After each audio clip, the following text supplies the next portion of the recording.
Ini nggak tiap hari ya selama 3,5 tahun ini kan. Itu bahwa yang disampaikan Harun Masiku di sini, Harun Masiku di sana gitu kan. Tapi harusnya disampaikan Harun Masiku ketangkap.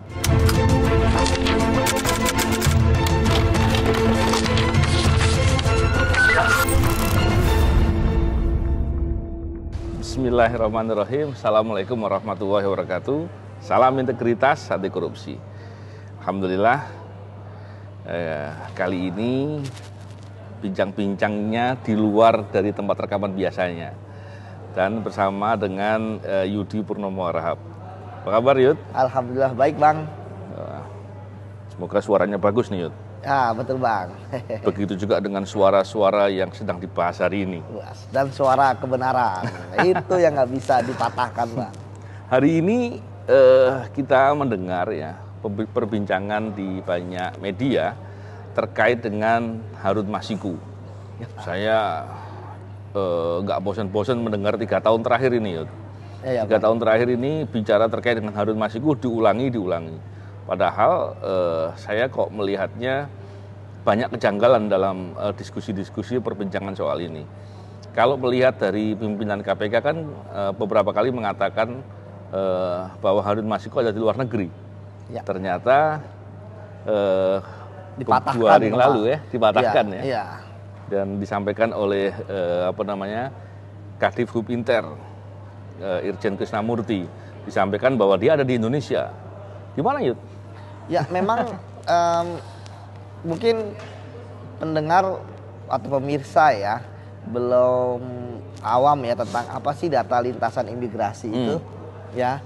Data lintasan imigrasi kan itu terkait dengan ketika misalnya saya punya paspor, kemudian saya ke luar negeri, saya kan biasanya akan di imigrasi ya. Kalau kita keluarkan sebelum masuk pesawat kan di imigrasi dulu di stempel gitu kan, atau kalau kita pakai yang sudah elektronik gitu ya, tinggal di scan gitu ya. Nah, di situ akan tercatat bahwa kita ke luar negeri pada hari itu jam segitu gitu kan. Begitu baliknya pun juga akan tercatat. Artinya ini dari paspor asli gitu, Bang ya. Jadi dari situ kan sudah terlihat bahwa dia posisinya saat ini berada di dalam negeri. Sehingga seharusnya ketika di dalam negeri itu bisa dengan mudah lah KPK menemukannya. Karena apa? Karena seluruh potensi yang dimiliki oleh KPK itu bisa dikerahkan. Karena ini kan secara logika hukum kan asas teritorial gitu ya. Ini wilayah Indonesia adalah wilayah kerjanya KPK, bisa menggunakan segala macam cara yang merupakan kewenangan mereka, Bang.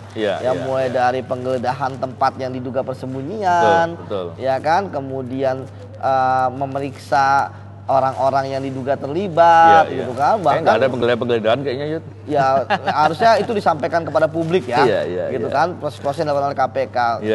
Karena memang ini menarik, Bang ya, 3,5 tahun ini gitu ya, yang terjadi adalah hanya informasi. Misalnya Harun Masiku ada luar negeri, sedang dikejar, ya kan.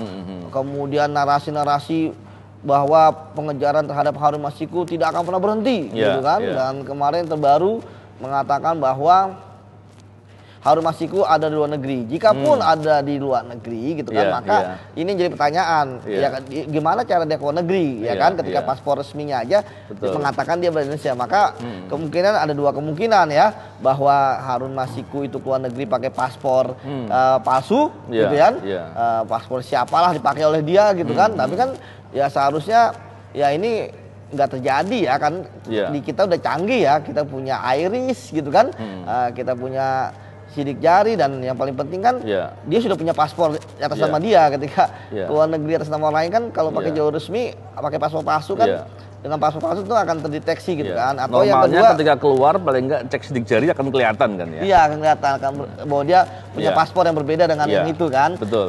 Atau juga ternyata dia pakai jalur tikus, Bang. Nah, di situ kan tentu akan menjadi pertanyaan. Nah, namun kan gini, dimanapun sebenarnya Harun Masiku berada, baik di dalam maupun di luar negeri, dia butuh biaya, Bang. ya kan dia butuh makan bang, butuh tempat tinggal bang, ya kan, yang tentu saja tempat tinggalnya itu kan bukan tempat tinggal yang biasa, dia nggak mungkin dia tidur di emper-emper jalan, tidak mungkin dia makan makanan yang sembarangan, kan, tentu kan dengan pertama kita lihat bagaimana kehidupannya ya, kalau saya lihat kan ekonominya menengah lah, ya kan, tentu dia akan tidur di tempat-tempat yang nyaman, ya kan, ya misalnya ada AC-nya, ya kan, dengan peralatan yang mudah gitu kan, kemudian itu biaya besar semuanya. Biaya besar lah bang, kemudian makanan gitu kan. Kalau misalnya kita berandai-andai saja dia 40 juta aja sebulan gitu kan, itu kan membutuhkan uang yang sangat besar, 40 kali 12 80 dikali 3 tahun udah 5 tahun, udah hampir kira-kira 2 M lah bang. Sementara kan kita tahu Harun Masiku kan dikejar, nggak mungkin dia bekerja secara normal gitu kan, pulang pergi kerja gitu kan, karena pasti akan memantau. Bang, ingat loh, ketika orang buronan bang, dia akan menyamarkan fisik dia. Saya pernah pengalaman bagaimana misalnya dia menggelapkan kulitnya, ketahuan dia memasang brewok, kumis, jenggot gitu kan, atau pakai topi gitu kan. Jadi dia itu bersembunyi, nggak mungkin dia hidup normal bekerja gitu kan. Nah, kemudian sulit untuk bekerja normal. Sulit untuk bekerja normal. Jadi seperti itu bang. Nah, yang menarik kan sekali lagi kembali ke tadi bahwa isu-isu yang kemudian keluar ya, yang tadi ya tentu ini nggak setiap hari ya selama 3,5 tahun ini kan, itu bahwa yang disampaikan Harun Masiku di sini, Harun Masiku di sana gitu kan. Tapi harusnya disampaikan Harun Masiku ketangkap. Ngapain menyampaikan hal-hal seperti itu menurut saya? Kenapa? Karena kan gini, Harun Masiku dalam persembunyian dia kan pasti dia punya akses media, dia punya akses internet, dia punya akses komunikasi misalnya, dia akan memantau gitu kan. Dia tetap akan memantau nih gerakan-gerakan dari KPK gitu kan. Karena ingat loh bang, tanggung jawab untuk menangkap Harun Masiku tetap di KPK, gitu kan. Saya justru mengerikan ketika misalnya informasi-informasi ini ternyata Harun Masiku update ya terhadap informasi, sehingga takutnya nanti dia berpindah-pindah tempat dan kemudian merugikan upaya pencariannya, seperti itu bang. Ya, menarik sekali ya. Dan dalam logika saya gini lah Yud, kasusnya ini kan bukan kasus besar, ya kan? Kenapa bukan kasus besar? Karena kasus delik suap. Beda dengan orang yang disangka dengan kasus yang menimbulkan kerugian keuangan negara sekian triliun contohnya. Pasti dia punya kepentingan untuk lari, sehingga beban untuk proses pidana terhadap yang bersangkutan dan pengembalian kerugian keuangan negara itu bisa tertunda atau tidak jatuh kepada dirinya. Ini kan kasus suap. Kalau dilihat pun dia sebagai posisi pemberi. Ketika dia posisi pemberi, ancaman hukuman maksimal yang bisa itu cuma 5 tahun. Ya kan, ada sih ancaman lebih kecil lagi, tapi untuk dia ini mestinya ancamannya maksimal 5 tahun. Ya, bang. Dan kalau kita lihat, kenapa saya katakan bukan kasus besar, pihak penerimanya pun komisioner dari KPU yang bernama Wahyu Setiawan kalau nggak salah ya, dia dari ancamannya 20 tahun dapatnya hukuman atau vonisnya 6 tahun. Ini menggambarkan bahwa kasusnya bukan besar. Artinya kalau dia dalam mengikuti proses mestinya tidak akan kena hukuman maksimal, logikanya begitu. Terus ketika dia kabur 3,5 tahun, tentunya kondisinya tadi yang disampaikan dalam kecemasan, ketidakpastian, dia masih muda, karirnya jadi nggak jalan lagi, mau usaha juga sulit, belum lagi masalah keluarga lainnya. Kenapa kok dia sampai lari gitu? Itu yang pertanyaan menarik bang ya. Kalau saya punya teori ketika seorang buronan bang ya, kejahatan apapun gitu kan, apalagi kejahatan korupsi, titik psikologis ya bagi seorang penjahat itu kira-kira 1 tahun lah bang.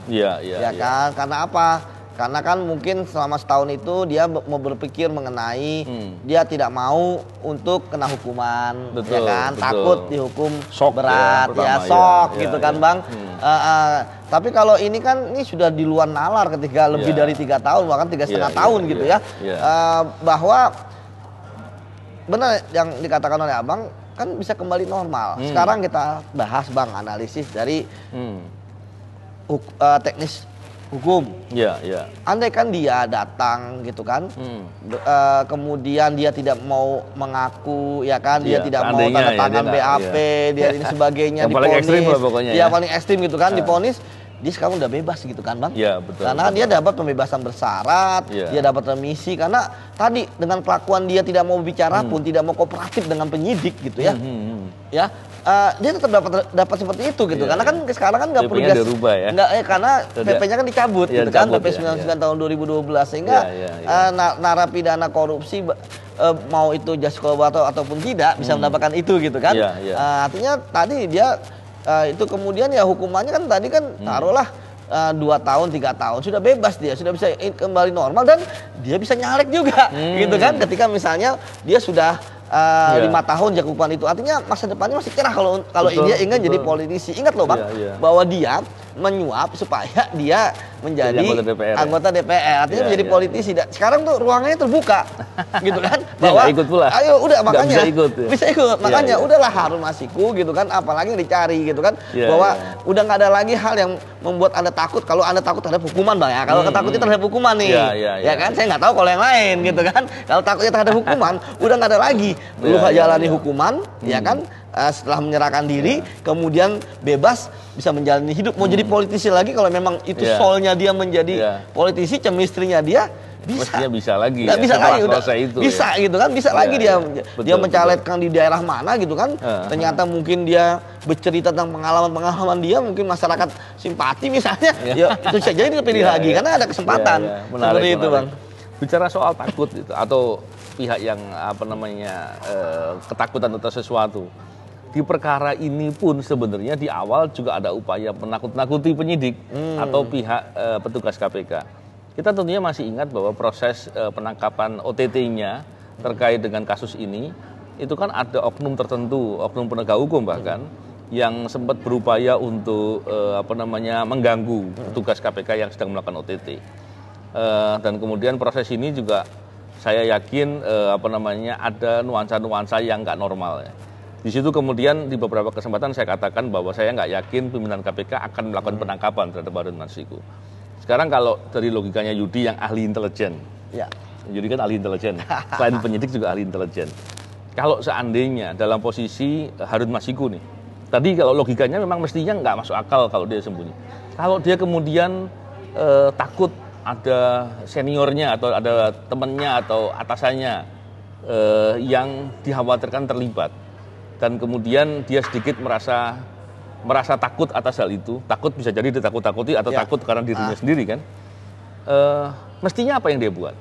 Ya, pertama Bang ya, Harun Masiku kan bukan orang yang baru ya dalam saya lihat kan bagaimana dia berorganisasi pun dia udah sering berorganisasi, pengalamannya dia pernah ikut kampanye gitu kan, dia pernah artinya dia berpolitik gitu kan, artinya bukan orang sembarangan, bahkan dia kan lulusan dari luar negeri gitu ya, artinya udah banyak lah sejarah panjang hidupnya dia gitu ya, jaringannya juga banyak, sudah banyak gitu kan, artinya ya Harun Masiku tentu bukan orang sembarangan dari sisi intelektual gitu kan, dari sisi organisasi dan lain sebagainya, bahkan pengalaman politiknya pun juga dia pernah di 2 partai ya, gitu kan, artinya sebenarnya dia orang kayak gini kan tentu keberaniannya sudah teruji, mentalnya sudah. Nah sekarang menurut saya gitu ya, bahwa justru ketika Harun Masiku muncul, ya justru ini akan membuka kotak Pandora, misalnya tuduhan-tuduhan ternyata tidak terjadi gitu kan, karena memang kan ada missing link sekarang nih, ya kan, bahwa ternyata ketika Harun Masiku muncul mengatakan bahwa memang dia pelaku utamanya ya kan, bahwa tidak lain kan, dan dia lari karena maunya sendiri, gitu kan, karena kan itu kan akhirnya menjadi fakta gitu kan. Tapi selama Harun Masiku belum tangkap, spekulasi itu akan selalu ada, ya kan, mulai dari teori A, teori B, teori C gitu kan, karena memang nggak ada data atau informasi untuk meng-cross check. Data atau informasi cross check ada di kepalanya Harun Masiku. Ya kan? Yang nanti akan jadi fakta persidangan. Betul, kalau dia persidangan gitu kan. Jadi ya menurut saya justru yang rugi adalah orang-orang yang berkepentingan terhadap Harun Masiku gitu kan. Jadi menurut saya udahlah Harun Masiku ya kan datengin ke KPK atau polsek terdekat kan polisi kan di mana-mana ada Bang gitu kan. Serahkan diri aja, harus serahkan diri gitu kan. Nah, memang ya sekali lagi dari situlah saya berpikiran gitu ya, Harun Masiku itu apa dia ingin menjadi martir dalam apa menjadi martir gitu kan, martir sehingga untuk hal yang nggak baik ya untuk apa? Iya, sehingga dia merusak diri dia sendiri gitu Bang. Kan seperti ruginya 2 kali betul, ya. Bang ingat loh, saya kan mempelajari riwayat Harun Masiku lah, dan saya melihat kan dia mirip kayak kita Bang, bahwa ingin punya karir yang bagus, sehingga dia harus apa namanya mengenyam pendidikan tinggi gitu kan Bang. Jadi buat apa dia kuliah jauh-jauh ke luar negeri, buat apa dia tinggi-tinggi kuliah, buat apa dia membangun jaringan, buat apa dia membangun karir gitu kan, jaringan profesionalnya gitu kan, karena dia punya profesi. Ketika sekarang 3,5 tahun dia menghilang, dan ini menjadi isu nasional dan akan dibawa sampai kapanpun. Dia mau keluar 10 tahun lagi, dia mau keluar 20 tahun lagi gitu kan. Buat apa? Roda nggak bisa berputar loh Bang. Betul. Seperti itu Bang. Betul, menarik. Diskusi yang menarik sekali. Tentunya saya ingin sampai di sini perbincangannya, dan saya ingin menggarisbawahi dalam perbincangan ini dengan menyampaikan ke Harun Masiku, semoga dia melihat perbincangan ini. Udahlah, menyerahkan diri aja, jangan mengorbankan diri sendiri yang kemudian tidak ada juga manfaat buat dirimu dengan pengorbanan tadi, apalagi untuk hal yang nggak baik. Ya, saya kira lebih bagus menyerahkan diri. Karena kenapa saya ngomong begini? Karena saya juga nggak bisa mengharapkan pimpinan KPK yang sekarang kemudian akan bekerja benar untuk menangkap. Dan saya pikir dari Harun Masiku aja menyerahkan diri agar tidak menjadi perbincangan terus-menerus. Dan saya juga nggak bincang lagi di podcast soal dia lagi. Betul Pak. Jadi kita melakukan ini kan karena kita juga, karena kita penyidik Bang, tahu lah kita udah berhadapan dengan ratusan koruptor lah. Jadi kalau ketika dengan Harun Masiku justru kita kasihan Bang. Betul. Justru kita kasihan dengan Harun Masiku gitu kan. Banyak kok koruptor yang lebih dari elu gitu kan. Lu tuh cuman ini kasus kecil di bawah 1 miliar nih kan. Kemudian ya hanya suap gitu kan. Nggak menyangkut kerugian negara sampai triliunan gitu kan. Jadi istilahnya udahlah gitu. Kalau percayalah sama kita, serahkan diri aja gitu kan. Seperti itu. Oke Yudi, makasih. Siap Bang. Sukses. Salam komando gitu. Salam komando. Salam integritas, anti korupsi. Assalamualaikum warahmatullahi wabarakatuh. Waalaikumsalam.